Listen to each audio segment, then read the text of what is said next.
Oke, kali ini kita bakal ngomongin sesuatu yang benar-benar mengguncang dunia VTuber. Pensiunnya Gaur Gura. Buat yang mungkin kurang ngikutin, Gura itu bukan sekedar VTuber biasa. Dia itu, ya, sebuah fenomena. Salah satu pilar yang bikin Hololive gede kayak sekarang. Dan kepergiannya, wah, itu bikin gempar seluruh komunitas. Semuanya berawal dari sini. Cuma satu huruf, A. Klip pendek inilah yang bikin nama Gaur Gura meledak ke seluruh dunia. Suara A ini jadi meme, nyebar kemana-mana, bahkan ke orang yang nggak tahu apa itu VTuber. Dan inilah yang secara masif ngebuka pasar buat Hololive di luar Jepang. Bener-bener awal dari segalanya. Terus, tiba-tiba, boom! Datang pengumuman ini.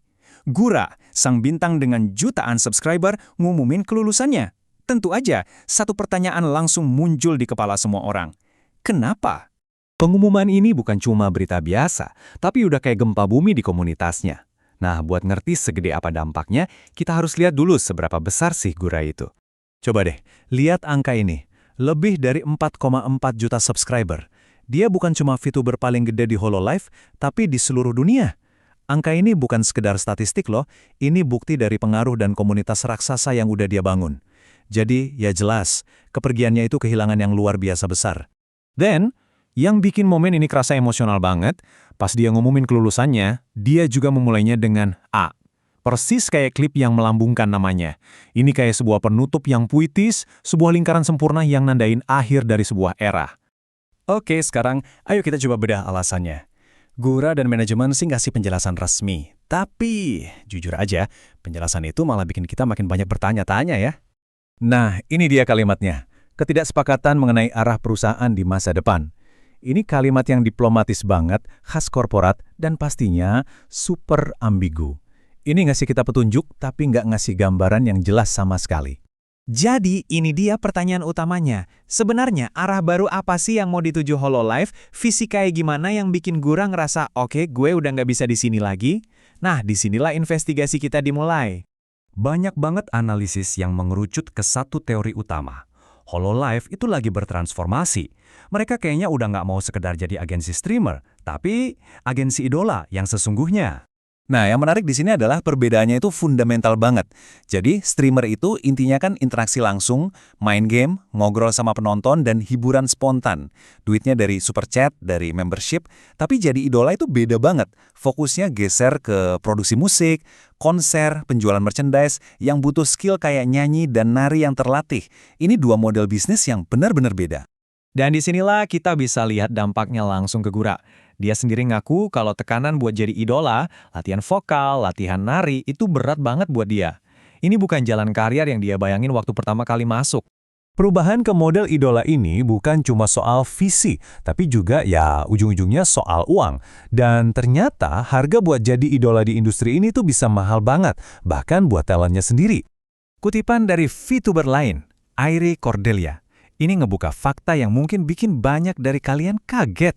Ternyata banyak proyek musik, kayak lagu orisinal gitu, itu nggak sepenuhnya dibiayain agensi. Seringnya, para talent ini harus nombokin sendiri. Coba dibayangin prosesnya. Satu VTuber mau rilis lagu original. Mereka harus keluar duit sendiri buat bayar produser, penulis lirik, koreografer, semuanya. Dan biayanya bisa setara gaji mereka 3 bulan lebih loh. Itu bahkan belum termasuk biaya bikin video musiknya. Ini investasi pribadi yang risikonya gede banget. Terus, kenapa agensi nggak biayain semua talentnya aja? Jawabannya ada di 3 huruf, ROI atau Return on Investment. Dari kacamata bisnis, perusahaan pasti bakal memprioritaskan investasi ke talent yang udah terbukti bisa menghasilkan untung besar dari musik, contohnya kayak Kobo Kanairu atau Hoshimachi Suise. Ini mungkin kedengaran dingin, tapi ya inilah logika bisnis. Setelah pengumuman Gura, banyak fans yang langsung nunjuk ke pasar saham dan bilang ini efek Gura. Tapi, apa benar sesederhana itu? Memang, kalau dilihat sekilas benar banget. Setelah Gura ngumumin kelulusannya, harga saham Culver Corp, perusahaan induknya Hololive, itu turun sekitar 10%. Gampang banget kan buat narik kesimpulan kalau ini semua gara-gara Gura pergi. Tunggu dulu. Kita harus lihat gambaran yang lebih besar. Pada waktu yang bersamaan, kondisi ekonomi global itu lagi nggak stabil. Ada banyak faktor gede yang main.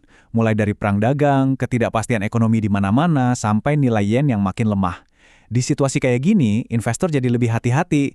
Mereka narik uang dari sektor yang dianggap berisiko, kayak hiburan, dan mindahin ke yang lebih aman. Jadi, kemungkinan besar penurunan saham ini lebih karena faktor makroekonomi, bukan cuma karena satu orang talent. Jadi, setelah kita lihat semua buktinya, apa sih kesimpulan yang bisa kita tarik dari semua ini? Pada akhirnya, ini tuh bukan drama. Nggak ada pihak yang benar atau salah di sini. Ini cuma realita bisnis. Hololive sebagai perusahaan punya visi baru buat berkembang, sementara Gura sebagai kreator ngerasa visi itu udah nggak cocok lagi sama apa yang dia mau. Mereka sampai di sebuah persimpangan jalan, dan mereka memilih jalan yang berbeda. Sesederhana itu. Dan kasus ini meninggalkan kita dengan satu pertanyaan besar buat masa depan. Di industri kreator yang makin dikuasai oleh perusahaan-perusahaan besar, siapa yang seharusnya pegang kendali buat nentuin arahnya? Apakah perusahaannya yang nyediain platform, atau individunya, sang kreator yang jadi nyawa dari konten itu sendiri? Kasus Gura ini adalah cerminan dari tarik ulur yang bakal terus kita lihat di masa depan.